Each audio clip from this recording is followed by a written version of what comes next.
semuanya, kenalin ya, gue Sherly. Jadi di sini gue mau kasih tahu ke kalian apa sih yang harus dipahami sebelum berbisnis.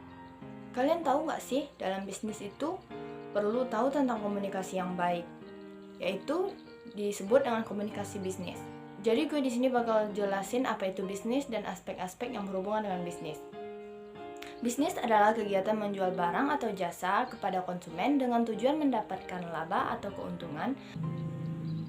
Komunikasi bisnis adalah suatu penyampaian ide dan informasi yang berlangsung di antara dua orang atau lebih yang terlibat dalam suatu bisnis secara internal maupun eksternal. Ada juga loh komunikasi bisnis Islam. Maksudnya di sini yaitu kegiatan bertukar pesan antar dua atau lebih pihak dalam lingkup bisnis dilandasi dengan aturan Islam. Buat apa sih kita tahu ini? Tujuan komunikasi bisnis secara umum adalah mendukung tujuan bisnis kalian agar lebih efektif dan efisien. Apa sih manfaatnya? Manfaat yang pertama, membuat komunikasi menjadi lebih efektif sehingga kita bisa menghindari adanya risiko miskomunikasi. Kita semua pasti tahu dong, komunikasi itu perlu banget. Entah itu antar individu, kelompok, ataupun yang lainnya. Dalam bisnis juga perlu.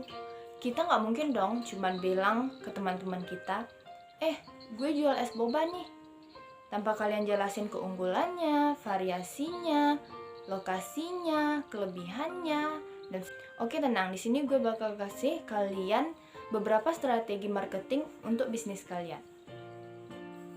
1. Menambah produk baru. Kalian jangan hanya terpaku dengan satu produk aja. Misalnya nih, boba kalian udah pasti disuka sama kaum milenial. Kalian juga harus berpikir kreatif. Bagaimana caranya agar boba saya dinikmati semua kalangan? Caranya bisa dengan membuat variasi rasa baru yang sederhana yang bisa diterima lidah masyarakat. Contohnya boba es cendol. Pasti menarik perhatian masyarakat dan masyarakat jadi kepo nih sama rasanya. Rasanya gimana sih? Rasanya enak nggak ya? 2. Kasih penawaran kayak iklan atau promo. Kalian bisa bikin promo 20% untuk semua variasi rasa boba selama 3 hari. Dan kalian bisa promosiin di mana-mana seperti media sosial, Instagram, WA, Facebook, web, dan lain-lain.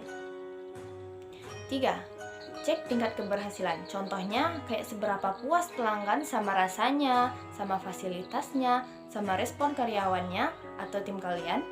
Itu sangat berpengaruh karena misalnya nih, kita pergi ke salah satu kafe dan pelayanannya nggak memuaskan, mau seenak apapun rasanya, sebagus apapun tempatnya, pasti kita nggak akan tertarik untuk ke sana karena pelayanan yang tidak ramah. Jadi, cek tingkat keberhasilan itu penting untuk kemajuan bisnis kalian. 4. Marketing yang gencar. Karena semakin gencar kalian, maka semakin banyak orang yang tahu dengan produk kalian. Tapi, target kalian harus tepat dan waktunya harus pas. 5. Inovasi atau upgrade. Kayak di masa COVID sekarang, orang udah dilarang atau dibatasin untuk keluar. Kalian bisa buat produk kalian di online dengan promo-promo yang menarik, dengan bentuk-bentuk yang menarik. Dan kalian bisa upgrade dengan misalnya nih, bobanya dalam bentuk botol, bisa take away, nggak harus pakai gelas, bisa dijual di minimarket dan supermarket. Nah, itu beberapa strategi. Semoga dari beberapa ini bisa kalian terapkan dengan bisnis kalian. 1 atau 2 saja sudah cukup, asal kalian fokus. Aku yakin bisnis kalian akan ada kemajuan. Tapi jika bisa semuanya itu lebih baik, agar bisa merubah bisnis kamu yang lagi sepi jauh lebih ramai.